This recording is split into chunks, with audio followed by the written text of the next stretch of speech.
FC Barcelona won again, their seventh in a row across all competitions, with a 30 triumph over Girona. It was a bit of a weird one, though, with Girona scoring 2 own goals. Girona also took more shots than Barça, 13-11, according to WhoScored. And it's not like Girona were just peppering hopeful shots from outside the box. In fact, it was Barcelona who were taking more speculative efforts. Just 31% of Girona's shots came from outside the box, with 62% in the 18-yard box and 8% in the 6-yard box. Meanwhile, 44% of Barcelona's shots came from outside the box, and 56% within the 18-yard box, and none within the 6-yard box. This isn't something new either. Eibar outshot Barcelona 13-11 despite losing 16. Getafe lost 12, but took 13 shots to Barça 7. It's the same with Juventus lost 0-3, outshot Barcelona 139. It wasn't the case against Espanyol, Alaves, or Betis, as Barcelona outshot both teams by a factor of more than 2. Now, shot counts obviously aren't everything. If they were, Barcelona wouldn't have won all of those 6 games. But this trend is backed up by, for example, expected goals graphics made by Michael Colley. To explain it quickly, where shots are taken from in the situation they were taken in, for example, where they were assisted from, or whether the player made a dribble before shooting are taken into account. Better shot types leads to a better chance of goals.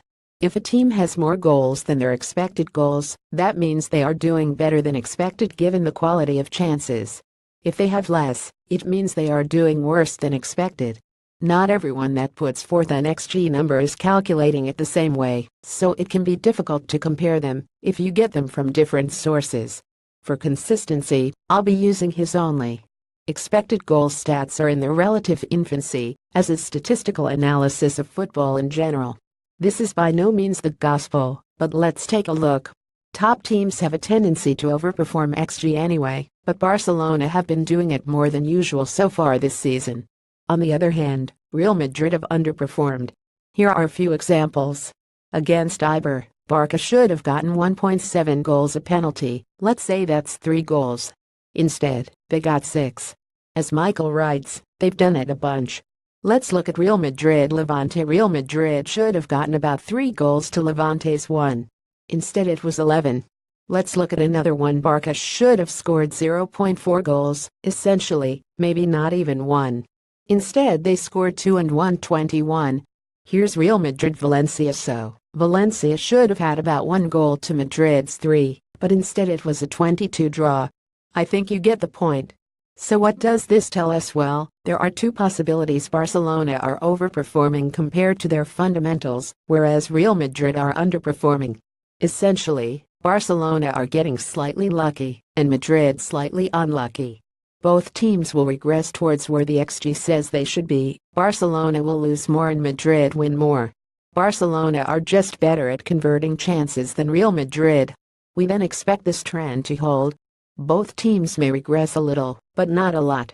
Barcelona may not overperform their XG as much, but they'll still overperform a lot.